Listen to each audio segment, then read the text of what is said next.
Chronic Fisher मतलब 4 से 6 हफ्ते होने के बाद भी ये फिशर आपका अगर रिकरेंट आता है और उसका ट्रीटमेंट आप नहीं करते हैं तो उसका क्रॉनिक फिशर कहते हैं। तो अभी सबसे पहले है 1 नंबर में क्रॉनिक फिशर।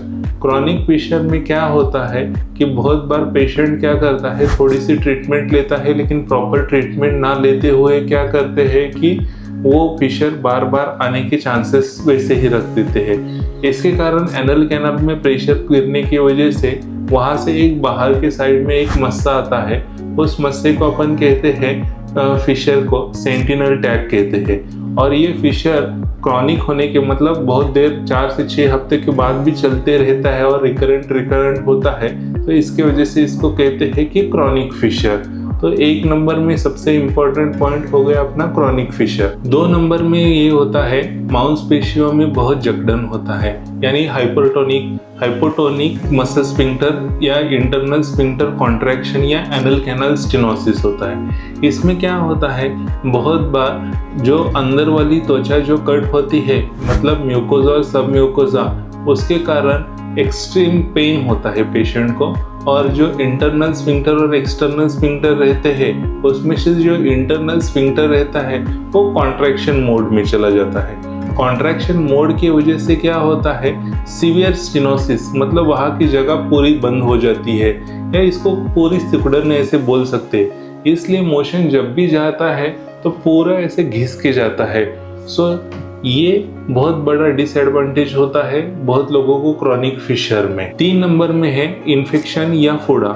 3 नंबर में इन्फेक्शन कैसे होता है, जो जख्म हुआ रहता है उस जगह से एनल कैनाल में से फीकल मैटर जब भी जाते रहते हैं तो वहाँ से फीकल मैटर इन्फेक्शन होता है, और फीकल मैटर इन्फेक्शन के कारण क्या होता है, वहाँ पस डिस्चार्ज होता है, और ये पस डिस्चार्ज के कारण क्या बनता है, तो एब्सेस बनता है।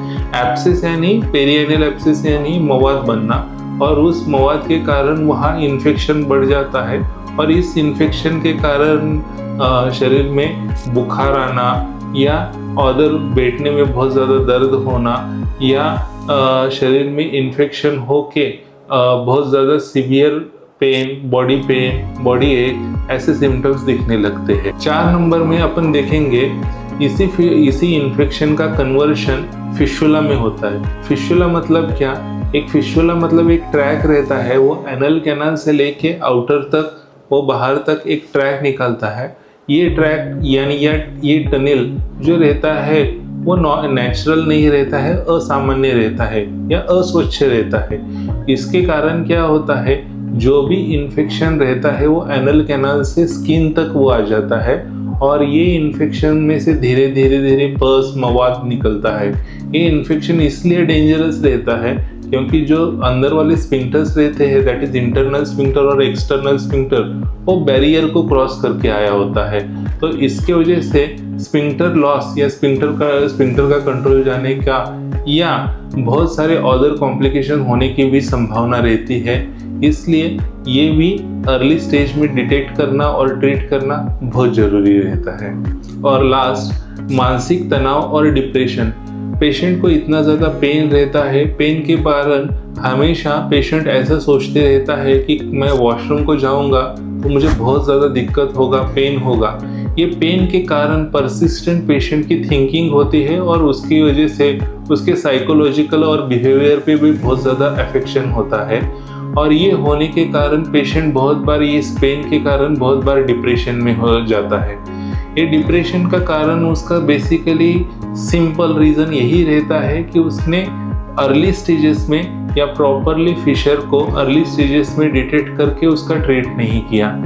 इसलिए दोस्तों, अगर आपको फिशर है यानी जलन, दर्द या नॉर्मल खून लग के जाता है तो ये डेफिनेटली आपके नज़दीक के प्रोक्टोलॉजिस्ट या पाइल फिशर फिशुला विशेषज्ञ को दिखा के आपको फिशर ट्रीट करना चाहिए। नहीं तो ये फिशर क्रॉनिसिटी में बदल के बहुत भयंकर कॉम्प्लिकेशंस देता है। ये कॉम्प्लिकेशंस के लिए, प्रिवेंशन के लिए आप ज़रूरी उपाय तो करना ही है, लेकिन इसके साथ में ही आप जल्द से जल्द आपके डॉक्टर से मिल के बाकी ट्रीटमेंट करेंगे तो इसमें आपकी बहुत ज़्यादा सहायता होगी।